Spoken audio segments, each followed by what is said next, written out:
मैं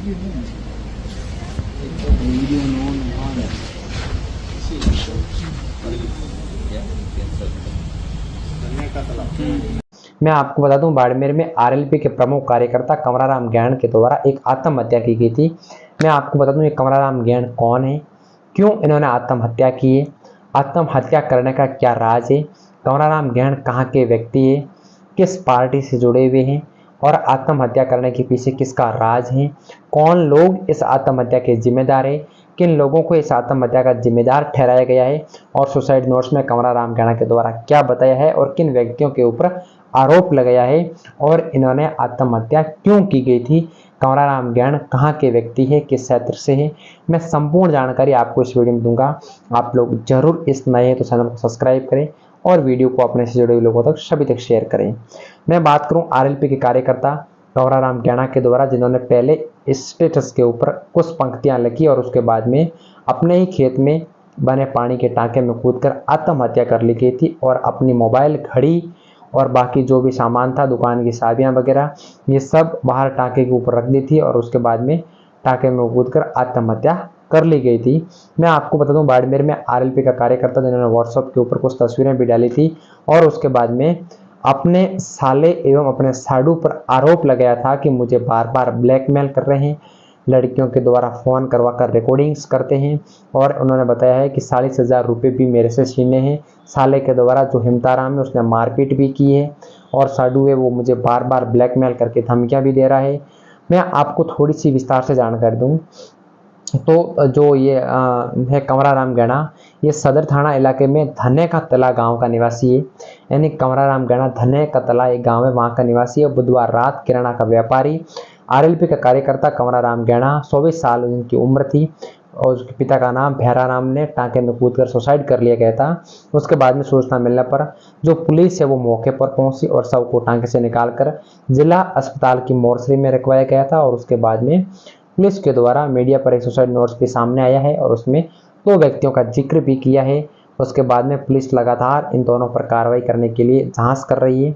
मैं आपको बता दूं, शव को टांके से निकालकर जैसे ही पुलिस के द्वारा जिला अस्पताल की मोर्चरी में रखवाया गया था, उसके बाद में पोस्टमार्टम के बाद गुरुवार को सोशल मीडिया पर एक सुसाइड नोट वायरल हुआ था जिसमें आरएलपी के नेता हनुमान बेनीवाल एवं सांसद उमेदराम बेनीवाल का भी जिक्र इसमें किया गया और इसमें लिखा है कि ये लोग मेरे परिवार का ध्यान रखेंगे और मेरे परिवार को न्याय दिलाएंगे। कमराराम की धने का तला गांव में एक किराने की दुकान है। कमराराम है इस व्यक्ति की जो धने का तला गांव है, वहां पर किराने की दुकान भी है। बुधवार रात को करीब 12 बजे तक वो दुकान पर था। छोटा भाई एक दुकान बंद करके घर गया था। पीछे करीब 1 बजे कमराराम ने दुकान बंद कर मोबाइल पर स्टेटस भी लगाया था।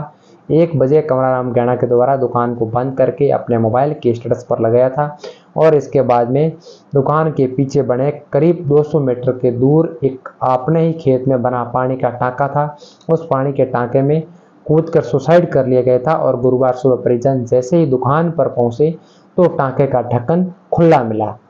यानी गुरुवार को परिवार है वो दुकान पर पहुंचे तो उनको लगा कि दुकान आज खुली नहीं है। जैसे ही उन्होंने पानी के टांके की तरफ नजर दौड़ाई तो पानी का टांका उनको खुला दिखाई दिया था।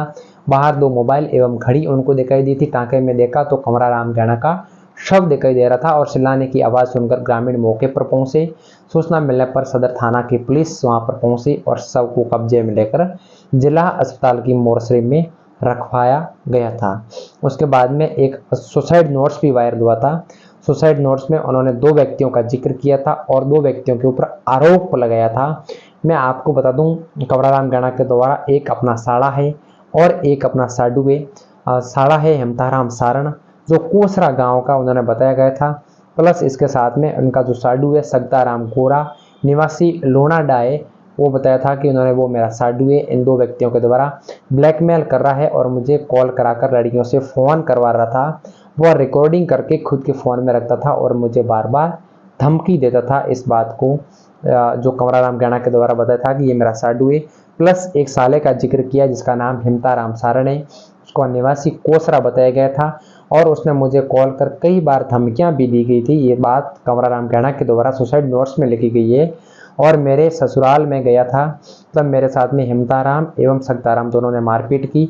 मेरे से 40,000 रुपये भी ले लिए थे और उसके बाद में उन्होंने लिखा था कि सत्ताराम बालोतरा में काम करता था और उसने मुझे मोबाइल भी लिया था, फिर जैसलमेर में उसके दोस्त की दुकान है वहाँ बुलाकर मुझे फ़ोन वापस भी लौटाया था। इस तमाम बात को इन्होंने सोशल मीडिया के एक सुसाइड नोट्स में लिखा था और उसके बाद में लगातार ये सुसाइड नोट्स वायरल भी हो रहा है। मैं सरकार से एक आग्रह करता हूं कि इस बढ़ती हुई आत्महत्या को एक रोकने का प्रयास करें, एक ऐसा मिशन चलाए ताकि इस आत्महत्या को रोका जा सके। और जो भी लोग ऐसे हैं जिस प्रकार लोगों को ब्लैकमेल कर रहे हैं, उन लोगों के खिलाफ निष्पक्ष जांच करके कानूनी कार्रवाई के तहत सजा भी देनी चाहिए ताकि आगे भी किसी भी प्रकार का कोई ऐसा सुसाइड ना हो। आप लोग बने रहे, जुड़े रहे। एक्टिव न्यूज़ चैनल को सब्सक्राइब नहीं किया तो तुरंत करें। धन्यवाद।